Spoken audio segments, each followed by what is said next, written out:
Under a gray, brooding sky, Jasmine Williams shuffled across the cracked concrete sidewalk, her hand instinctively resting on her swollen belly. 7 months pregnant, she was heading home after her routine doctor's appointment, carrying a plastic bag filled with prenatal vitamins and paperwork. The baby, her first child, had been a source of both joy and anxiety.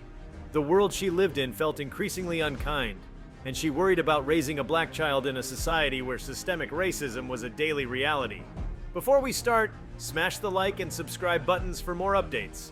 Jasmine tried to ignore the looks she sometimes got from strangers, the whispered remarks about her young age or assumptions about her circumstances. Today was no different. She focused on her steps, careful not to slip on the wet pavement. The rain had stopped an hour earlier, leaving puddles in the potholes and a chill in the air. As she rounded the corner onto her street, she saw the unmistakable glare of red and blue lights flickering against the brick facades of the buildings. A police cruiser idled near the curb, its engine humming. 2 officers stood nearby, one of them gesturing animatedly toward a young black man who appeared to be in his late teens. He was pressed against the wall, his hands raised above his head. Jasmine's heart sank. She had seen this scenario play out countless times, both on the news and in her community.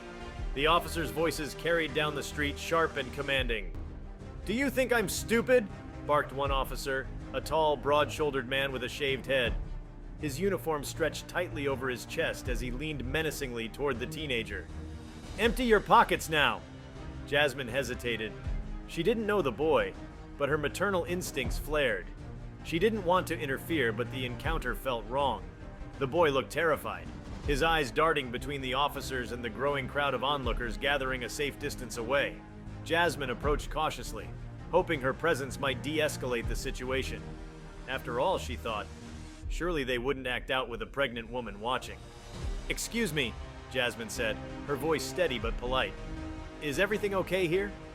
The officer with the shaved head turned to face her, his face hardening into a scowl. His name tag read, Officer Daniels. His partner, a younger man with a nervous energy, glanced at Jasmine but said nothing. "This doesn't concern you," Daniels snapped, his tone laced with hostility. "Keep moving!" Jasmine held her ground. "I'm just making sure the young man is treated fairly," she replied. "He looks scared." Daniels' expression darkened. He took a step closer to her, towering over her petite frame. "I said keep moving," he growled. "Or do you want to join him against the wall?" Jasmine's pulse quickened, but she refused to back down. "I have every right to stand here," she said firmly. "I'm not doing anything wrong." The tension in the air was suffocating. Daniel's partner shifted uncomfortably, glancing between his colleague and the growing crowd. A few people had their phones out, recording the interaction. Jasmine prayed silently that the presence of witnesses would prevent the situation from escalating further. But then, in a shocking and vile display of contempt, Daniels leaned forward and spat on her. The warm, disgusting spray landed on her cheek and dripped down her jaw. Gasps erupted from the crowd. Jasmine froze, stunned and humiliated. Her hand instinctively went to her face, wiping away the saliva as tears welled in her eyes. Her other hand cradled her belly protectively. "What the hell is wrong with you?" someone from the crowd shouted. A woman stepped forward, phone in hand, her voice trembling with anger. "She's pregnant, for God's sake!" Daniel smirked, unbothered by the outrage. "You should have stayed out of it," he said coldly. Jasmine's shock quickly turned to anger. "I'm filing a complaint," she said, her voice shaking but resolute. "You can't treat people like this." Daniel shrugged, his smirk widening. "Go ahead," he said. "See how far that gets you." The crowd was no longer just passive observers. People were shouting, demanding accountability. The young man who had been against the wall took advantage of the chaos to slip away, disappearing into the crowd. Daniel's partner looked increasingly uneasy, clearly regretting his involvement in the situation. Jasmine didn't wait for the officers to leave. She turned and walked home as quickly as her pregnant body would allow, her mind racing. Once inside her apartment, she locked the door behind her and sank onto the couch. Tears streamed down her face as she relived the humiliation. But beneath the hurt and anger was a determination she hadn't felt before. She wasn't going to let Daniels get away with this. She immediately began documenting everything. She wrote down every detail she could remember about the encounter, including the officer's name and badge number. She uploaded the videos from social media onto her computer, ensuring she had copies in case they were deleted. Then, she called a local civil rights organization and explained what had happened. They promised to help her file a formal complaint and connect her with legal representation. The days that followed were a whirlwind. The videos of the incident went viral, sparking outrage across social media. News outlets picked up the story, and soon Jasmine found herself at the center of a national conversation about police brutality and racism. Interviews, press conferences, and meetings with lawyers filled her days. The stress was overwhelming, but she reminded herself that she was fighting not just for herself, but for her unborn child and countless others who had suffered similar abuse. As the public outcry grew, the police department was forced to respond. They announced that Officer Daniels had been placed on administrative leave pending an investigation. Jasmine wasn't satisfied. She wanted real accountability, not a temporary slap on the wrist. Her lawyer filed a lawsuit against Daniels and the department, alleging assault, discrimination, and emotional distress. Community members rallied around Jasmine, organizing protests and demanding systemic change. One evening, she stood on a stage in front of a crowd of hundreds, her belly prominent beneath her flowing dress. She spoke passionately about her experience, urging the audience to continue fighting for justice. Her voice, though weary, carried the weight of her conviction. "This isn't just about me," she said, her eyes scanning the sea of faces. "This is about all of us. It's about creating a world where my child can grow up without fear, where no one has to endure what I went through. We deserve better." Her words resonated deeply. The crowd erupted in applause, their chants for justice echoing into the night. Meanwhile, Daniel's smug demeanor began to crumble as the evidence against him mounted. His partner, unable to bear the scrutiny, came forward with a statement confirming Jasmine's account.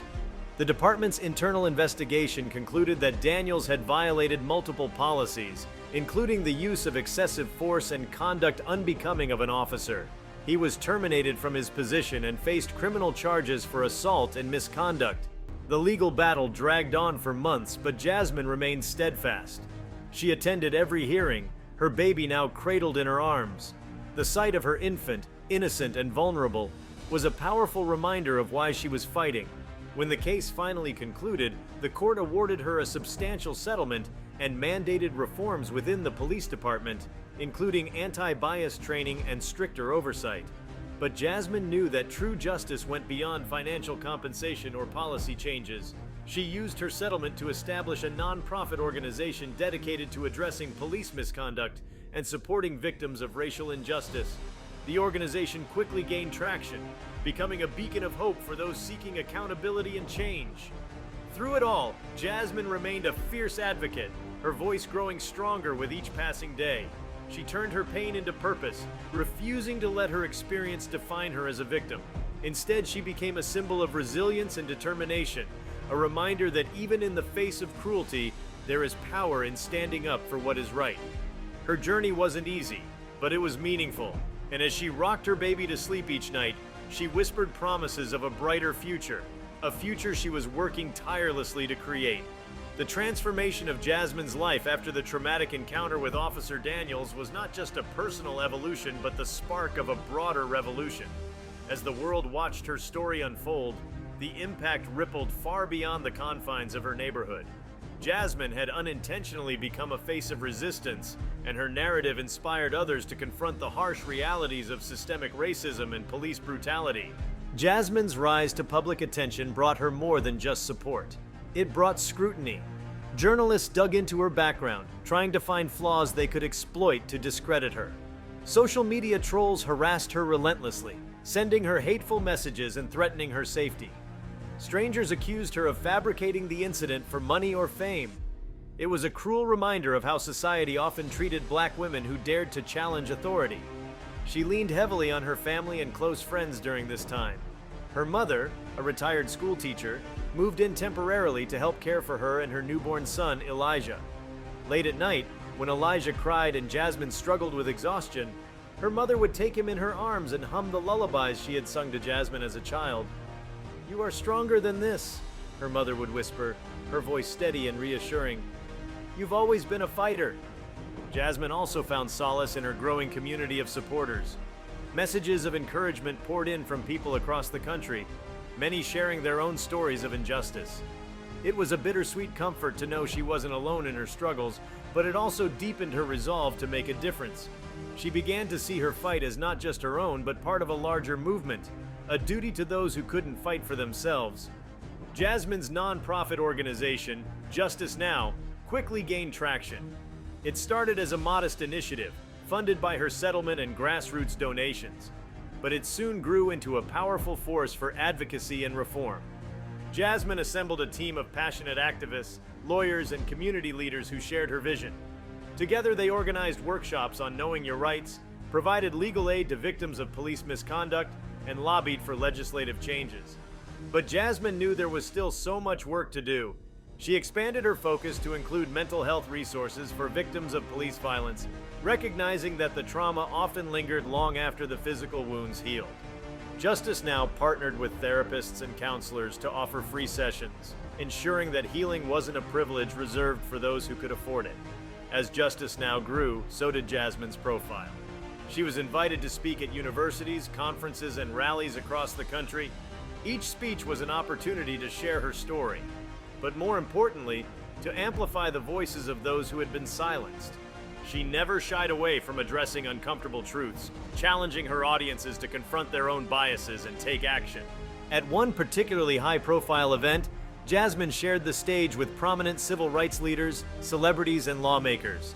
She stood at the podium, her voice clear and unwavering, and spoke about the intersection of racism, sexism, and economic inequality. "It's not enough to say not all cops are bad," she said, her gaze sweeping across the crowd. "The system itself is broken, and until we dismantle the structures that perpetuate injustice, we will continue to see the same headlines, the same pain, the same loss." Her words resonated deeply, drawing a standing ovation. Yet for every person inspired by her message, there were others who saw her as a threat. Death threats became a grim reality, and she was forced to hire security to protect herself and her family. It was a heavy price to pay, but she refused to be silenced. Despite her public success, Jasmine struggled with the personal toll of her activism. Balancing her work with the demands of motherhood was a constant challenge. Elijah, now a toddler, was a bundle of energy and curiosity, oblivious to the weight of the world his mother carried. Jasmine often worried about how her choices would affect him. Would he grow up resenting the time she spent away from him? Would he understand why she fought so hard? There were moments of doubt, nights when Jasmine lay awake questioning whether she was doing enough or if she was in over her head. But then she would remember the faces of the people she had helped. The single mother who won her case against an abusive officer, the young man who got a second chance after being wrongfully accused. Those victories, small as they seemed in the grand scheme of things, reminded her why she couldn't give up. Her faith also became a source of strength. She began attending church regularly, finding solace in the sermons and the support of her congregation. The pastor often spoke about the importance of perseverance and the power of community, messages that felt like they were meant just for her. Jasmine started each day with a prayer, asking for guidance and courage. It became a ritual that grounded her amidst the chaos. As Jasmine's influence grew, she began to tackle issues beyond police brutality. She spoke out about education inequity, housing discrimination, and the criminal justice system's treatment of marginalized communities. Her advocacy extended to legislative efforts, pushing for reforms at the state and federal levels. One of her proudest achievements was her involvement in passing a bill that banned the use of chokeholds by law enforcement and restricted no-knock warrants. The bill was the culmination of months of lobbying, protests, and negotiations. Jasmine had worked closely with lawmakers, sharing her own experiences and amplifying the stories of others who had suffered under similar circumstances. Her role in the legislative process earned her both praise and criticism. Some accused her of being too radical, while others felt she wasn't pushing hard enough for change. Jasmine took the criticism in stride, understanding that progress was rarely linear or universally accepted. She reminded herself that her work wasn't about pleasing everyone, it was about making a tangible difference. 3 years after the incident with Officer Daniels, Jasmine received an unexpected phone call. It was from Daniels' former partner, Officer Rayner, who had testified against him during the investigation. Rayner had since left the police force and was working with a community outreach program aimed at rebuilding trust between law enforcement and marginalized communities. If you liked this video, please give it a like and subscribe to our channel. Also, leave your comments below and tell us, what are your thoughts on how the cops' actions will be addressed? We want to hear from you. Thank you for watching, and see you next time.